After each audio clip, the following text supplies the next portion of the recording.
So I just watched him, the new movie produced by Jordan Peele and starring the Wayans brother, one of the Wayans brothers, Marlon, um the guys who made White Chicks. I don't know if I'm saying their name right. Um I mean, you would know who I'm talking about. And it wasn't as bad as everyone was saying, but it's not exactly good either. The dialogue is pretty fucking terrible. I will say that. And the actors aren't exactly doing it any favors. Marlon Wayne, in particular, is probably the standout as abysmal, like, character writing in general. He's like the villain, right? Basically, and he like goes from like he's definitely channeling Heath Ledger as the Joker, or trying to. He's not doing it successfully, obviously, because this movie's like fucking bombing. But like, he's like trying to go from like being all serious and shit to being like an absolute like silly fucking goofball, and then being like all like dark and serious and shit, and it doesn't really work at all. And it makes his character just terrible. He's the worst character in the movie. The worst casting in the movie, though, is Tim Heidecker, who's in this for some fucking reason. I don't know why. And he is horrible, like absolutely horrible. Um, because he just doesn't work with the vibe at all. Like, he's doing the Tim Heidecker thing, right? Because it's fucking Tim Heidecker, you know. Tim and Eric, if you don't know who Tim Heidecker is. And he just is like, it doesn't work for this movie because like, it's Tim Heidecker, you know. And it's like, it takes me out of it whenever, and it might just because I like Tim and Eric so much, but like, it takes me out whenever he shows up. And also just because of the way he delivers his lines. He's delivering his lines like it's Tim and Eric sketch. Or, yeah, Tim and Eric sketch. And it doesn't work, you know? And then Julia Fox is kind of just here. They don't utilize her talents that well, but she's hot, I guess. I don't know. The lead guy is just, he's fine. It's a nothing performance, really. He doesn't do anything at all, really. Who else is in this movie? Fucking this guy who looks like, what's his, the guy from Always Sunny in Philadelphia, Rob Mack. The guy who looks like Rob Mack, is like, he's probably the most interesting character in the movie because he seems to actually like have a soul. You know, the actor's giving his character personality, but he, like, all of his lines are like either like foreshadowing or trying to be comedic. And the weird thing about the comedy in this movie is every comedic line or that's trying to be funny, or like every setup is like a lie. Like, they say something outlandish and then they're like, oh no, I was just kidding.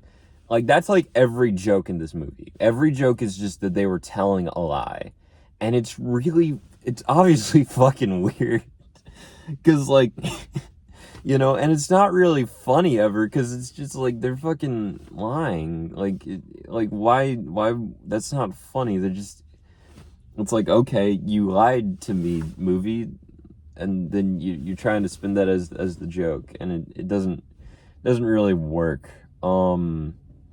This movie has editing that's trying to be like hip and modern and cool, like a music video, but it doesn't work for a movie, I think. Really, it's the same problem Hurry Up Tomorrow had, which is the Weeknd movie that came out this year, but I think it's worse.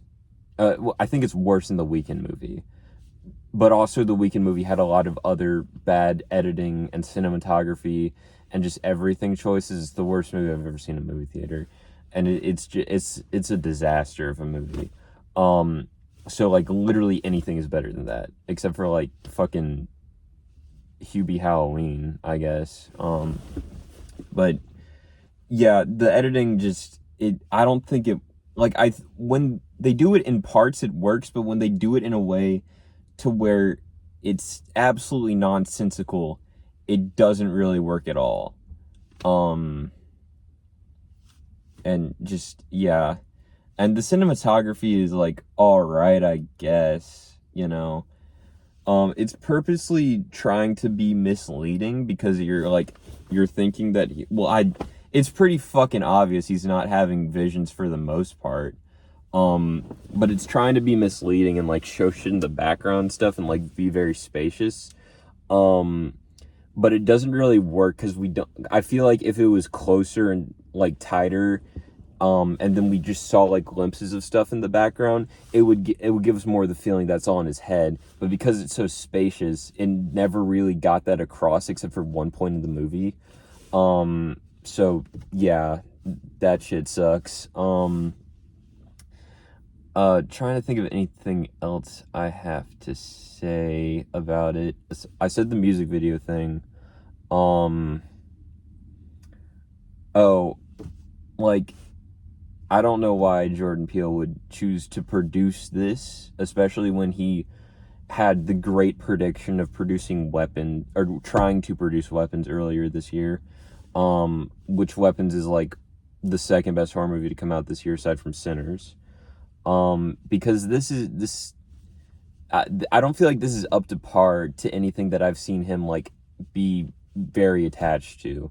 And like, I'm in film school now, so I'm learning producing is like actually you're more involved with the movie than like I initially thought they would be, you know. I also learned that because I'm doing more research on the Coen brothers and like how they produced all their own movies. So like, producers do a lot, and I don't see what he like saw in this in particular, because it's just a subpar horror movie, in all honesty. Like, I mean, the name Jordan Peele, you know, it got me to in a seat. I was the only person there for half the movie. Then 3 other people came in like halfway through. So like, but yeah, like I don't get it. Oh, there are 2 things I gotta talk about. One, in the early parts of this movie, when he's having his first vision of, or not vision, or just the first like real horror scene of the movie, is this guy who looks a fucking lot like Danny DeVito, who's like buying at him because he's a goat, you know. And that's, you know, I need to get to the dialogue at some point, but it looked a lot like Danny DeVito, and it took me out of it. Like, right now I'm watching It's Always Sunny in Philadelphia, like the whole show. So like, just like, I don't know if it was Danny DeVito or not. It looked a lot like Danny DeVito. But yeah, that kind of took me out of it. Another thing that took me out, at the end of the movie during the final fight scene, because it's like some gladiator shit. You know, football is like, it's stupid. But the main guy gets his arm broken by Marlon Wayans, like, however you say his name. And like, it's bad. Like, his arm is like really badly broken. But you only see that in the scene where it's broken, and like everything else, like, it's moving fine. It's not jiggling around and shit.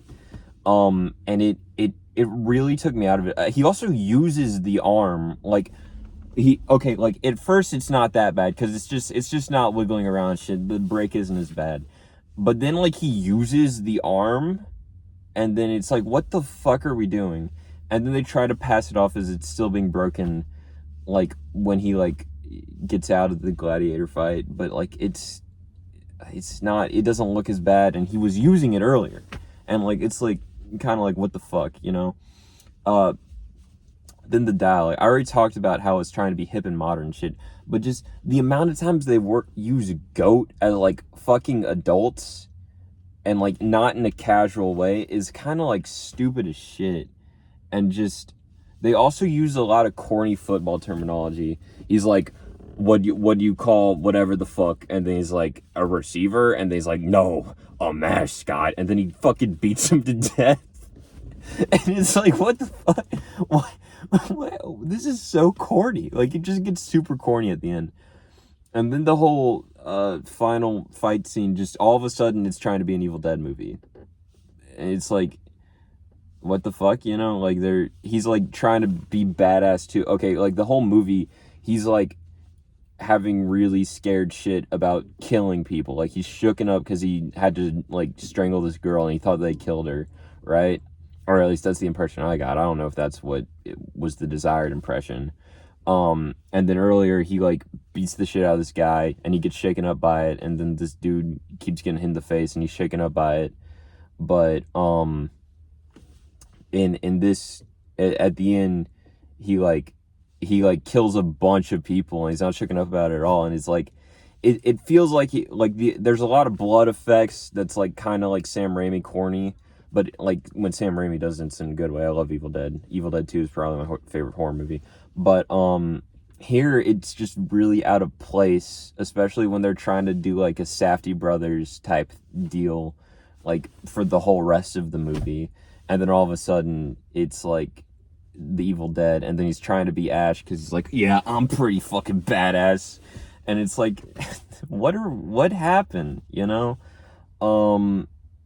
But yeah, I don't think this is as bad as everyone's saying it's to be. I think the plot is interesting. I think the cinematography, while not being preferable, is cool. And I think a lot of the imagery is cool. But I don't think it's a good movie. I don't think it's a bad movie. I don't think it's a good movie. It's in between, to where I would say don't spend your money on it. Just wait for it to come out on streaming wherever it's going to be. It's all right. If you want to watch it, go ahead, but I don't think you should be spending money on it because it's not worth it, you know? Yeah. First movie I watched in a movie theater since I got to film school. So, you know, probably should have seen Caught Stealing instead. But that, I missed it. I missed the window. And I also wanted to see Highest to Lowest and Honey Don't, but those are also supposed to be bad. And they didn't show here. So yeah. Hopefully one battle after another is good, and hopefully I can find a theater where I can watch Perfect Blue when it comes back out. I saw a trailer for a Chris Stuckman movie. That was exciting. I'm gonna try to see that at some point. But yeah, that's all I got to say.